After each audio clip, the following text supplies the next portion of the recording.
Welcome back to the AI Daily Brief. Today we are doing a little bit of a catch-up on the terms that you might have heard in passing, especially if you've been anywhere near AI Twitter/X over the past couple of weeks.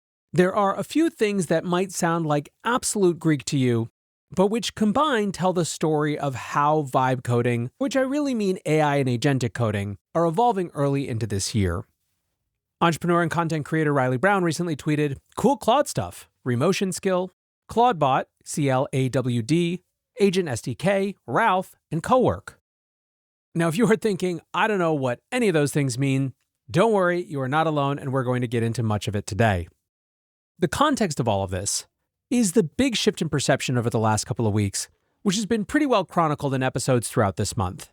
It wasn't that we got a new model or anything like that.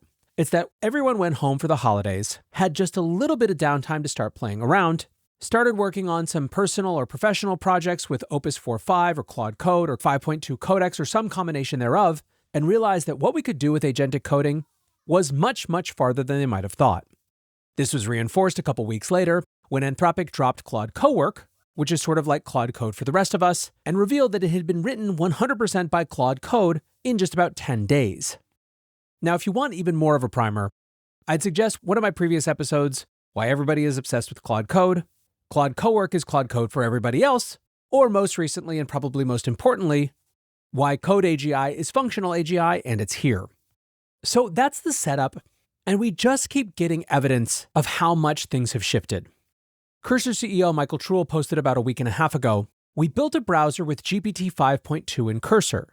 It ran uninterrupted for 1 week. It's 3 million plus lines of code across thousands of files.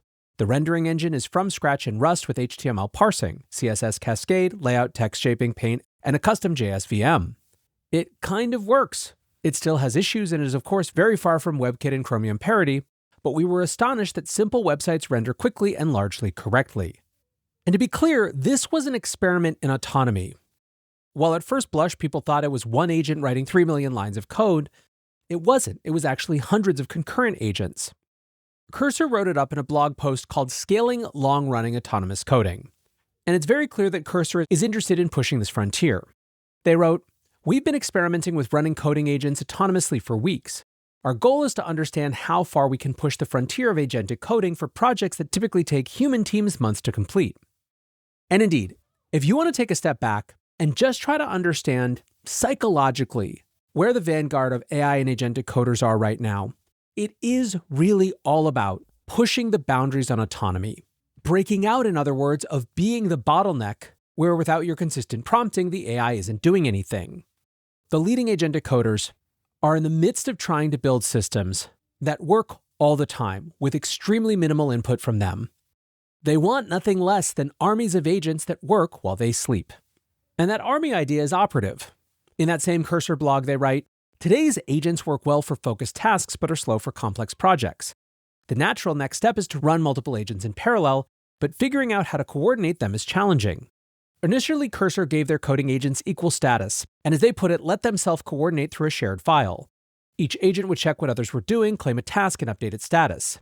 Ultimately, however, this failed. The locking mechanism they implemented to prevent two agents from grabbing the same task ended up becoming a bottleneck. As they put it, 20 agents would slow down to the effective throughput of 2 or 3 with most time spent waiting. They tried a second strategy, where agents could read state freely, but writes would fail if the state had changed since they last read it. In other words, they couldn't make different updates to the same code at the same time in an attempt to avoid conflicts. However, Cursor wrote this didn't work either. Quote, "As they put it, with no hierarchy, agents became risk-averse. They avoided difficult tasks and made small, safe changes instead. No agent took responsibility for hard problems or end-to-end implementation. This led to work churning for long periods of time without progress." The next approach they took was to separate roles. Instead of a flat structure, they created a pipeline where a subset of agents called planners would continuously explore the codebase and create tasks, and workers would pick up those tasks and focus entirely on completing them.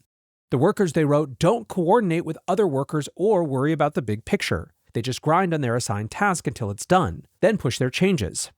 At the end of each cycle, a judge agent determined whether to continue, then the next iteration would start fresh. This, they said, solved most of our coordination problems and let us scale to very large projects without any single agent getting tunnel vision. Now, this is the point at which they instituted this ambitious goal of building a web browser from scratch. Now, as we heard at the beginning, this worked, but not without a lot of challenges. They write, "Our current system works, but we're nowhere near optimal. Planners should wake up when their tasks complete to plan the next step. Agents occasionally run for far too long. We still need periodic fresh starts to combat drift and tunnel vision. But the core question, can we scale autonomous coding by throwing more agents at a problem, has a more optimistic answer than we expected. Hundreds of agents can work together on a single codebase for weeks, making real progress on ambitious projects." Now, one of the things that struck me as interesting when I was reading this was the way that they described their planners and workers system. Swix shared this section of the blog post and nailed it when he wrote, "Cursor independently invented the Ralph Wiggum loop to solve the problems they were seeing with parallel agent orchestration." So this gets us to Ralph Wiggum, one of the weirder of these names, even if the concept itself isn't overly complicated. The concept was coined by developer Jeffrey Huntley actually all the way back last July. He wrote a blog post called Ralph Wiggum as a Software Engineer, and as he put it in his introductory blog post, in its purest form, Ralph is a bash loop. So you might ask, what the heck is a bash loop? First of all, bash is short for Born Again Shell, which is a command line interpreter that basically means it's the program sitting between a person and the operating system when they're working through a terminal. It reads the commands you type, it understands scripts, it runs programs, and it handles things like variables and loops. A bash loop then is the way to tell a bash shell, do this thing over and over until I say stop or until a condition is met. It's a way to automate repetitive command line tasks instead of copy-pasting commands. Simplifying it even more, it's a written instruction that tells the computer to repeat the same task over and over automatically. So let's use some analogies that aren't about coding. Imagine you leave a sticky note for an assistant that says, "For each folder on my desk, open it, check what's inside, then move on to the next one." You didn't list every folder, you didn't do the work yourself, you just described the pattern once. That's an example of this type of loop. Another analogy would be a checklist with a rule. Instead of a bullet list that says rename file A, rename file B, rename file C, you say rename every file in this folder the same way. The key idea is that this type of loop tells the computer what to repeat and when to stop. So the idea of Ralph as applied to AI coding was described by developer Ryan Carson in a post on X. He writes, "Everyone is raving about Ralph. What is it? Ralph is an autonomous AI coding loop that ships features while you sleep. Each iteration is a fresh context window. Memory persists via Git history and text files." Now, he gets into exactly what this loop looks like from a technical perspective, but the Startup Ideas podcast with Greg Eisenberg had Ryan on to explain it even more simply. And here's how they summed it up. Step 1, write a detailed PRD. That's a product requirements document, which is a document that defines the purpose, features, functionality, and behavior of any new project or feature. It's going to define why the product is being built, what success looks like, detailed requirements of what it should do, things like that. Now, after you write that detailed PRD, you're going to convert it to extremely small, discrete, atomic, to use their words, user stories. Step 3 is that for each of those atomic units, you add clear acceptance criteria. Step 4 is looping your AI agent through each story. In step 5, it logs learning so it doesn't repeat mistakes. Step 6, the person who initiated the Ralph loop wakes up, tests it, and fixes the edge cases. Basically, the idea is to break down a complex project into very discrete, smaller units that the coding agent can take on one by one, testing and looping until it's finished and moving on to the next. Now, people are still experimenting with this and figuring out the limits of the methodology, but the excitement on the other side is captured once again by Ryan in a post called How to Grow Your Startup While You Sleep. And that really is the thing that people are so excited about. The idea of shifting to a paradigm where we've got agents just working for us in the background, meaningfully advancing the goals that we have. And yet, over the last week, and especially weekend, the discussion has shifted from Ralph to something called Clawdbot, where the corresponding interest, believe it or not, in Mac Minis. Viral memes abound, like this one from Flavio. "Mom, how did we get so rich? Your father bought a Mac Mini to run Clawdbot in 2026. So what the hell is Clawdbot? If you want to follow along at home, you can find this at clawd.bot, which describes Clawdbot as the AI that actually does things.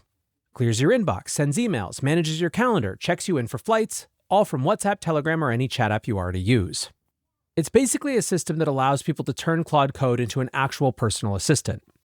A post on starryhope.com reads, "At its core, Clawdbot is an open source AI agent that runs on your own hardware. Unlike ChatGPT or Claude's web interfaces, which process everything on remote servers, Clawdbot operates locally with a gateway that connects AI models to the apps and services you already use. It can talk to you through WhatsApp, Telegram, Discord, Slack, Signal, and even iMessage. But the real magic is what it can do once it's running. Given the right permissions, Clawdbot can browse the web, execute terminal commands, write and run scripts, manage your email, check your calendar, and interact with any software on your machine. Perhaps the most compelling feature is that Clawdbot is self-improving. Tell it you want a new capability, and it can often write its own skill or plugin to make it happen. One user wanted access to university course assignments. He asked Clawdbot to build a skill for it. Clawdbot did and then started using it on its own. Now, some are a little skeptical. Former NVIDIA engineer Boyan Tungus said, "I'm as excited as the next guy about the possibilities of Clawdbot running on a cluster of small local mini-computers. But 99% of all use cases that I've seen so far concern the corporate BS jobs and tasks, summarizing email, posting on Slack, adding meetings to a calendar, that shouldn't exist at all." This is not what has people excited, though. Nat Eliason responded saying, "Yeah, those uses are a waste of its potential in my opinion." Now, Nat would know because he went viral when he posted a picture of a Mac Mini about a week ago and said, "Hired my first employee today." He followed up writing, "Yeah, this was 1000% worth it. Separate Claude, that's the CLAUDE version, plus Claude, the CLAWD, managing Claude Code and Codex sessions I can kick off anywhere, autonomously running tests on my app and capturing errors through a Sentry webhook, then resolving them and opening PRs." Basically, Nat has this set up to be working around the clock on a new agent that he's building to automate agency-level content creation. On Saturday morning, Nat posted, "Nothing like waking up to a report from Clawdbot about everything that went wrong in my app yesterday and what it already did to fix it." A couple hours later, Nat was still going. He wrote, "Built a customer success and support workflow for Clawdbot now too. Analyzes transcripts from the day, emails customers with bad experiences apologizing and asking for any other feedback, adds their feedback to the daily report for our next morning brainstorm." Basically, he's got a digital employee that lives in a Mac Mini, uses Claude Code, Opus 4.5, and Codex 5.2, and which he communicates with via Telegram. This is the type of capability that has people so excited right now. There were so many people, in fact, talking about putting Clawdbot on Mac Minis that they actually tweeted a PSA, "You do not need to buy a Mac Mini to run Clawdbot. That dusty laptop in your closet works. Your gaming PC you feel guilty about works. A $5 a month VPS works. A Raspberry Pi held together with hope probably works." Entrepreneur and investor Dave Marin wrote, "At this point, I don't even know what to call Clawdbot. After a few weeks in with it, this is the first time I felt like I am living in the future since the launch of ChatGPT." Now, if all of this has your head spinning, and it just seems technically inaccessible, you're not alone. Jasmine Sun actually wrote a post called Claude Code Psychosis that talks about some of the ways that Claude Code is still inaccessible for people. It's a nice counterweight because you can sometimes feel insane for being intimidated for something like the command line. I think the accessibility of these programs is going to change really, really quickly, though. Not only do you have Anthropic themselves releasing Claude Cowork, which, while not there yet, is meant to be a new type of interface for non-coding Claude Code tasks, there are also other tools like Conductor that are replacing the terminal interface with a GUI. Nat Eliason accidentally caused some controversy on Dan Schipper and Every's Vibe Code camp when he said the CLI is the Stone Age from 2 months ago. GUIs are back. He followed it up and said, "I did not realize how controversial this would be. If you're still using Claude and Codex in the terminal, you're missing out. You should absolutely be in Conductor." Other people agree. Notion's Brian Lovin said that on an average day, he's spending 5% of his time in Figma, 15% in Cursor and Claude Code, 20% in Ghosty, and 60% in Conductor. Lenny Rachitsky asked his followers what the most underhyped AI tools were, and Conductor came in second behind only Whisperflow, which is the one that I mentioned here a bunch of times. Speaking of Vibe Code Camp, if you want to take everything I've talked about here and really start to go deep, like I said, Dan Schipper and the team at Every recently did an 8-hour live stream with tons of really great vibe coders talking about all the different things that they do. I'll include a link to the live stream, as well as a summary app that someone built with all the takeaways from all the different people. Summing up really quickly, if you want to know in a very short statement how things are shifting this year and how the most successful vibe coders are trying to evolve, it's all about extending and expanding the autonomy of the agents that are doing the coding. It's about removing themselves as a bottleneck and seeing how much can happen in the background when they're doing other work or even when they're sleeping. Anyways, hopefully now some of these terms don't seem quite so crazy and inaccessible. I'm sure we'll continue to come back to them. For now, that is going to do it for today's AI Daily Brief. Appreciate you listening or watching as always, and until next time, peace.